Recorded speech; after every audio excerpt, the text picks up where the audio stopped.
नमस्कार। आज हम बात करेंगे राजस्थान के लोकगीतों की। देखिए, ये सिर्फ गाने नहीं हैं, ये वो सवाल हैं जो सीधा आपके एग्जाम में आते हैं और आपकी रैंक डिसाइड कर सकते हैं।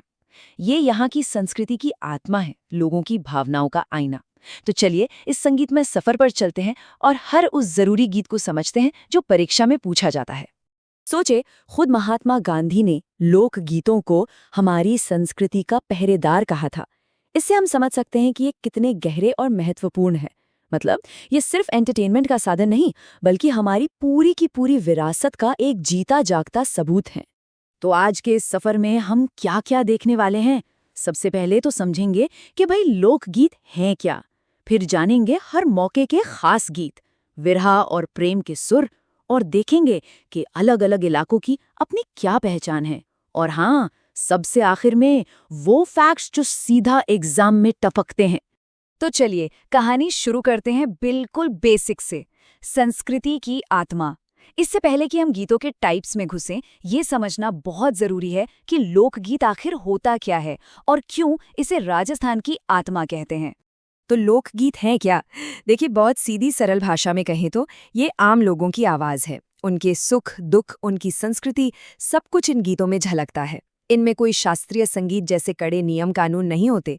ये तो बस दिल से निकलते हैं और एक पीढ़ी से दूसरी पीढ़ी तक जुबानी तौर पर ही पहुंच जाते हैं। अच्छा, अब जो बात राजस्थान के लोक संगीत को सबसे खास बनाती है ना, वो ये है कि यहाँ हर मौके के लिए गीत है। जन्म से लेकर शादी तक, पूजा पाठ से लेकर विदाई तक, हर इमोशन को संगीत में पिरो दिया गया है। और इन सब में से जो सबसे इम्पॉर्टेंट कैटेगरी है, वो है विवाह गीतों की। यहाँ से एग्जाम में डायरेक्ट सवाल आते हैं। ये समझ लीजिए कि राजस्थानी शादियों की पूरी रस्में इन गीतों के बिना एकदम अधूरी हैं। शादी के गीतों का ना एक पूरा का पूरा सीक्वेंस होता है। इसको जरा ध्यान से समझिएगा। रस्मों की शुरुआत होती है दूल्हा दुल्हन के लिए गाए जाने वाले प्यारे प्यारे बन्ना बन्नी गीतों से। फिर जब दूल्हा घोड़ी पर चढ़ता है तो गाया जाता है घुड़चढ़ी गीत।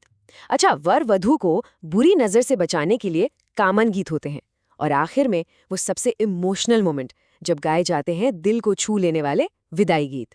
शादी ब्याह के बाद जिंदगी का दूसरा सबसे अहम पहलू क्या है? आस्था। तो अब बात करते हैं उन गीतों की जो भक्ति और श्रद्धा से जुड़े हैं। ये गीत राजस्थान की आध्यात्मिक पहचान का एक अटूट हिस्सा है।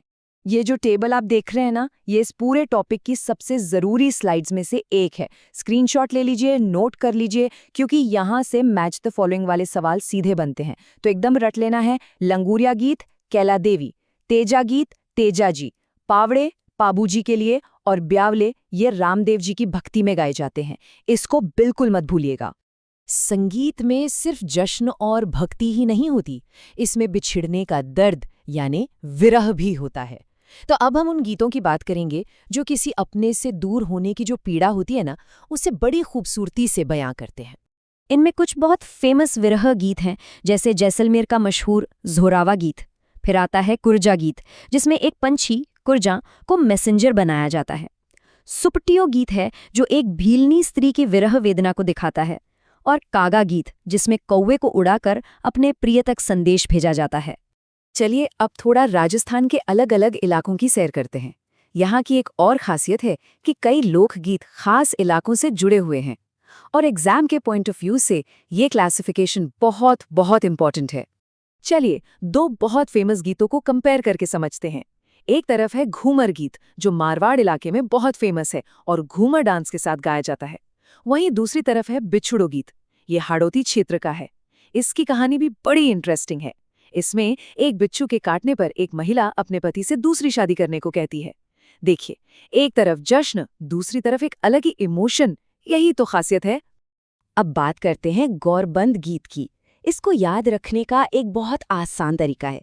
गौरबंद असल में ऊंट के गले का एक सजावटी गहना होता है, और ये गीत इसी गहने को बनाते समय उसकी तारीफ में गाया जाता है। ये शेखावाटी और मारवाड़ इलाकों में खूब गाया जाता है। इसी तरह है पणिहारी गीत। नाम से ही पकड़िए, पणिहारी शब्द बना है पानी से।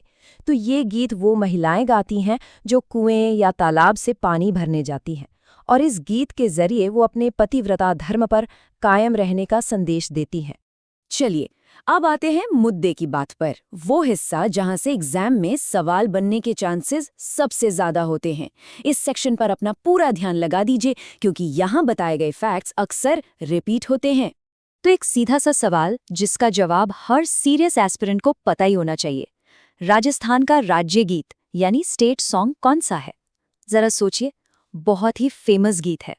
जी हाँ, बिल्कुल सही सोचा। राजस्थान का राज्य गीत है केसरिया बालम पधारो म्हारे देस। ये गीत राजस्थान की अतिथि देवो भव वाली भावना का प्रतीक है। और इस गीत को पूरे दुनिया में फेमस करने का क्रेडिट जाता है महान गायिका अल्लाह जलाईबाई को। इनसे जुड़े हर फैक्ट को ध्यान से सुनिएगा, एग्जाम में आता है। वो पहली महिला मांड गायिका थी, उन्हें मरु कोकिला का टाइटल दिया गया था। 1982 में उन्हें पद्मश्री मिला और 2012 में राजस्थान रत्न से सम्मानित किया गया। ये सारे पॉइंट्स वेरी वेरी इंपॉर्टेंट। चलिए, बहुत कुछ पढ़ लिया, अब दिमाग में सब कुछ सेट करने के लिए एक क्विक रैपिड फायर रिवीजन करते हैं। तैयार है? पहला सवाल, लांगुरिया गीत किस देवी की भक्ति में गाया जाता है? बिल्कुल सही, कैलादेवी। दूसरा, घूमर गीत का संबंध किस क्षेत्र से है? याद है ना, ये मारवाड़ क्षेत्र का प्रसिद्ध गीत है जो घूमर नृत्य के साथ जुड़ा है। तो आखिर में परीक्षा के लिए क्या क्या निचोड़ निकल कर आया? ये 4 बातें अपने दिमाग में बिठा लीजिए। पहला, लोकगीत आम लोगों की संस्कृति दिखाते हैं। दूसरा, विवाह गीत का एक पूरा सीक्वेंस होता है। तीसरा, धार्मिक गीत और उनके देवताओं की मैचिंग एकदम पक्की याद होनी चाहिए। और चौथा, केसरिया बालम हमारा राज्य गीत है जिसे अल्लाह जलाईबाई ने अमर कर दिया। तो आज हमने राजस्थान के लोक गीतों की रंगीन दुनिया को समझा। अब एक सवाल आप सबके लिए, लोक गीतों के बाद आपको क्या लगता है, कौन सा लोक नृत्य है जो एग्जाम के लिए सबसे ज्यादा जरूरी है? अपना जवाब नीचे कमेंट्स में जरूर बताइएगा। और अगर आपको ये टॉपिक अच्छे से समझ आया तो इसे लाइक और शेयर करना बिल्कुल मत भूलिए। मिलते हैं अगले टॉपिक के साथ।